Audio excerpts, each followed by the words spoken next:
Hi guys, welcome to my mini vlog. So ngayon guys, ipapakita ko po sa inyo yung aking mga tinanim nung bata pa ako. Na ngayon guys, napapakinabangan na siya, namumunga, nakakain na po kami ng pamilya ko at saka yung mga ibang tao po dito. So ayan guys, ito nga palang aking tanim guys na dalanghita. Ngayon is namumulaklak po siya kasi katatapos lang po yan namunga tapos namulaklak na naman po. So every time nga umuwi ako ng Pilipinas guys kasi umuwi pa ako May. So wala na siyang bunga siya guys. So mga ilang weeks lang mamumulaklak naman po siya kasi umuulan na tapos mamumulaklak siya. So may tanim pala ako dito guys na manggang kalabaw. Yan manggang kalabaw po yan. Bali katatapos lang din mamunga. At saka may bunga na lang dito guys is yung Indian Mingo ko po. Ayan po yung Indian Mingo. Ang daming bunga po yung guys niyan sa taas. Kaso nga lang hindi ako nakakuha dahil nga ang daming langgam. Malalaking langgam kasi yung pulay-pula. At saka may tanim din ako dito guys na pinya. Ayan. 'Di ba? Nakakatuwa lang guys. Pag umuwi ako dito, lagi ako umaakyat dito. Parang binabalikan ko nung elementary pa ako guys. Kasi tinanim ko kasi ito dito guys nung elementary pa ako nung lumipat kami dito sa lugar na ito. So bali yung bahay namin dati guys doon sa gitna ng barangay. Tapos lumipat lang kami dito sa dito na sa tinitirahan na namin ngayon. So ito palang bahay namin guys yung nasa baba, 'di ba?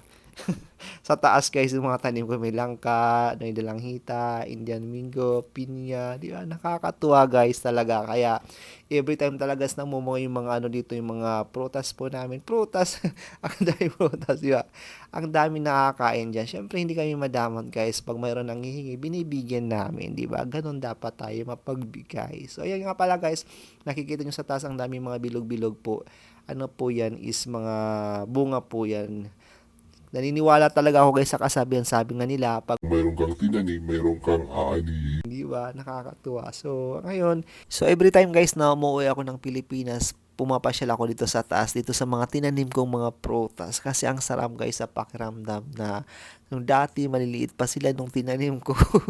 Tapos ngayon ang lalaki na nila, di ba? Napapakinabangan na, namumunga sila, nakakain na yung mga tao, di ba? So bali umuulan na pala dito guys, bali bumaba na rin ako kasi nga, di ba? Baka mabasa tayo, magkasakit pa tayo. So ito nga pala guys, dagat po yung ano likod ng bahay namin. So ito nga pala ang aming dirty kitchen. Ayan, di ba? Sana all my dirty kitchen.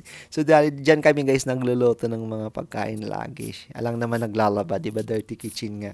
Di ba? Yan ang bahay namin guys. Ito po. So ipapakita ko naman guys sa inyo yung mga alaga po guys ng tatay ko. So yung tatay ko pala guys, mahilig siya mag-alaga ng manok. Ang dami niya guys mga alaga ng mga manok dito. Mga natives yan guys. Ang daming natives dito ng manok. Napakarami.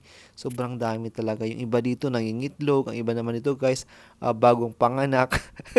Bagong panganak. Ayan guys, ang daming mga ano talaga. Iba-ibang klase ng manok guys, mga natives. Sobrang dami.